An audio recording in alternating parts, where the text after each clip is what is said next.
playmaker in controlling the game for the French, and this big number 9. Another long-range shot. The French get the rebound and they're still on the attack. And really you get the feeling that they're just holding on to their points lead. And the Dutch getting very frustrated. They just don't seem to be able to get any possession. The French don't show any enthusiasm to score.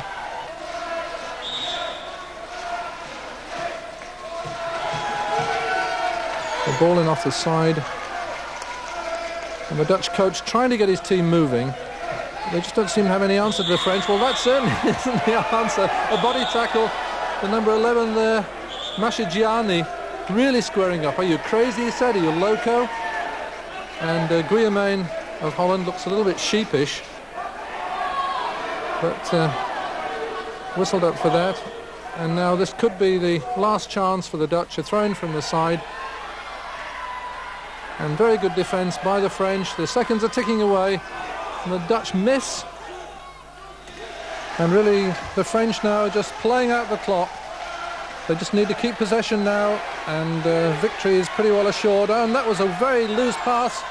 The Dutch number 12 picks it up, Van Valzen. And there it is, the time's run out. Number 13, Guillemani, who came on right at the end of the second half, cheering his heart out. And in fact, Masgiani there, the other Frenchman, comes across. They're wrestling on the floor in jubilation. Of course, after winning the European Cup for soccer, they've now got this Olympic gold medal in basketball. It's been a good year for the normally fairly unsporting French. The final score then, France 60, Holland 56.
The marathon, 26 miles, 385 yards, or if you prefer, 42 kilometres, 195 metres. 7:15 on a Sunday morning in the comfortable Buckinghamshire village of Chalfont St Peter, wending their way through leafy lanes back to the stadium at Stoke Mandeville. Saw there Peter Trotter and Rick Hansen, the Hansen there on the bottom left, who must be one of the favourites. Winner of the Australian Marathon last year. He's travelled the world many times. In fact, one of his ambitions next year is to actually make a complete circuit of the world in his wheelchair. And he's got the athletic build to carry it. 81 men, 15 women lining up together. 96 of them go in this marathon. Mel Fitzgerald, the magnificent bearded printer from Toronto, on the left there, ready for quite a fast start. And the Canadians are a very, very strong team here. Whether a team prize, the Canadians would wheel it.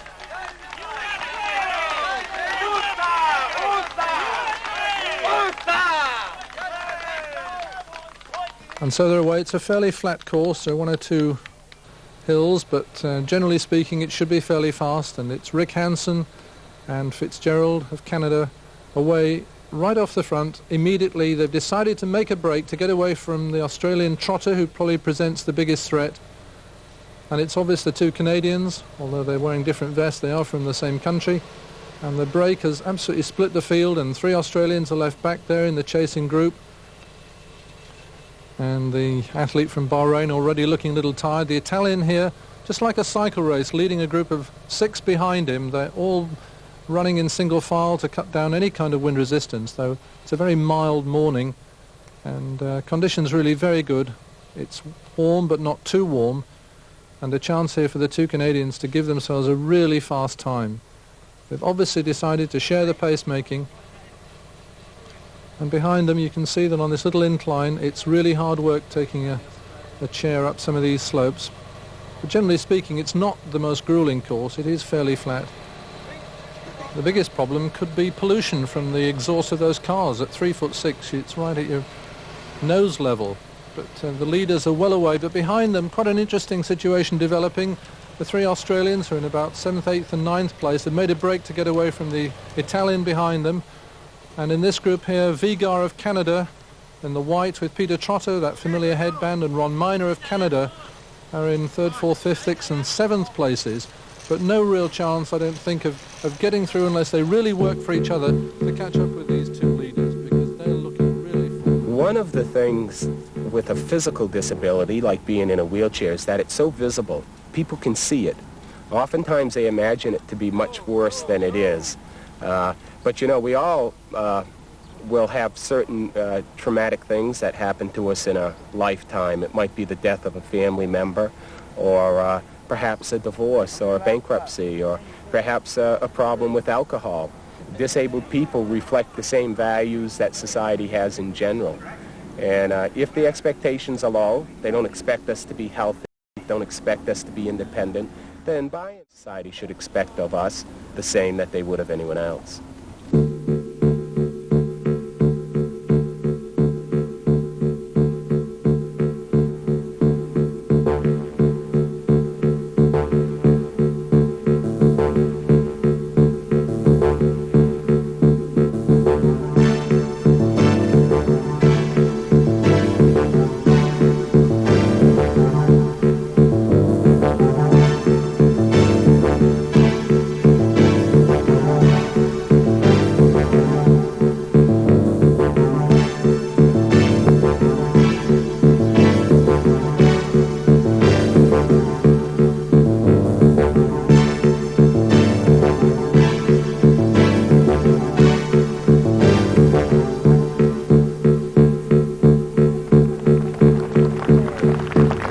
And the applause now picking up for Hansen and Fitzgerald, still together after 26 miles, but within sight of the stadium. A little adjustment on the tracking the front wheels by Rick Hansen.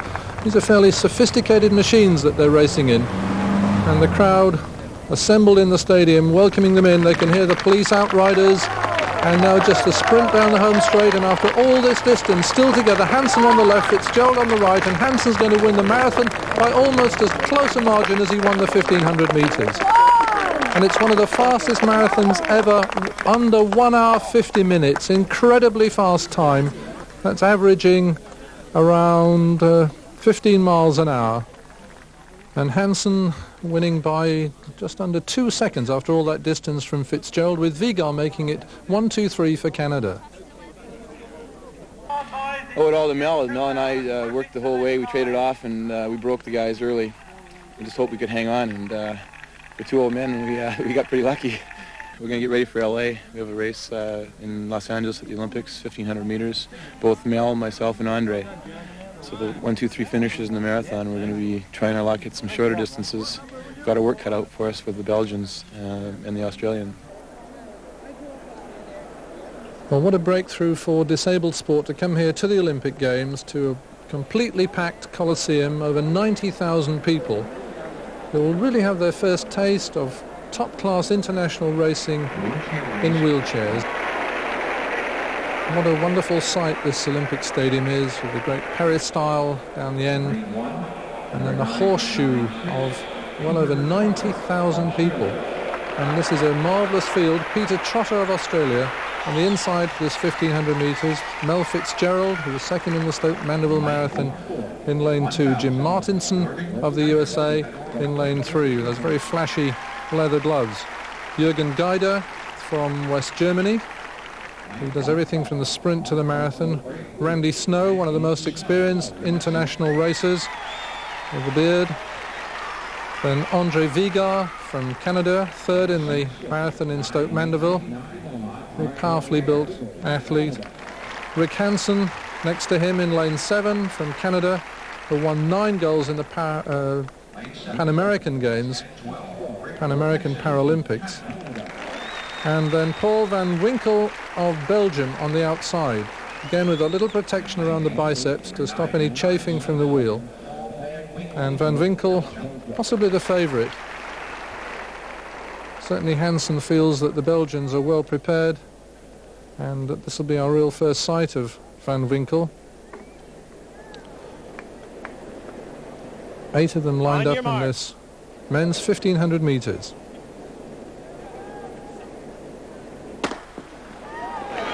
And away on the inside, Trotter a little bit slow away in lane 3. Jim Martinson got a good start, but on the outside, really flying and cutting across the field, is Paul van Winkel of Belgium.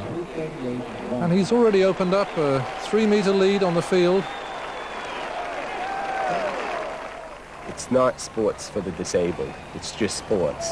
I see what I am trying to do is what I see many athletes trying to do in Los Angeles right now in the Summer Olympics. I'm just trying to see how fast I can run. I'm not trying to make a statement about rehabilitation or about disabled people in our society.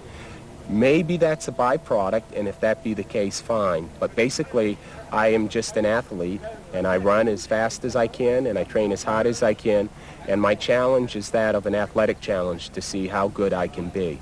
When you're brought into an athletic realm, what do you have? You have the best in the world. Every athlete there is training 6-7 days a week, 2-3 times a day, and they're putting 100% into it, and they're pursuing excellence the best they can. And that's what it's all about. That's athletics. The recreation and the rehabilitation is there at the lower levels, but at the elite level, at the best in the world, it's just the wheelchair is secondary, the disability is secondary, and what you have is athletics. So less than 200 metres to go now, and Paul van Winkel of Belgium must have 25-30 metres lead on the rest of the world. Peter Trotter of Australia holding second place on the inside there, but there are 5 men in that group chasing for second place, and it's anybody's silver medal.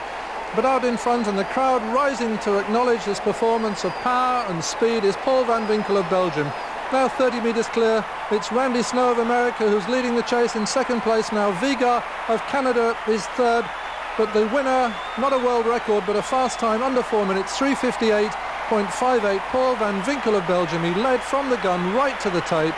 A marvellous solo performance, and let's hope that that's convinced people finally that disabled sport is here to stay, and in 4 years' time in Seoul, perhaps it'll be accepted not just as a token sport, but as a real sport.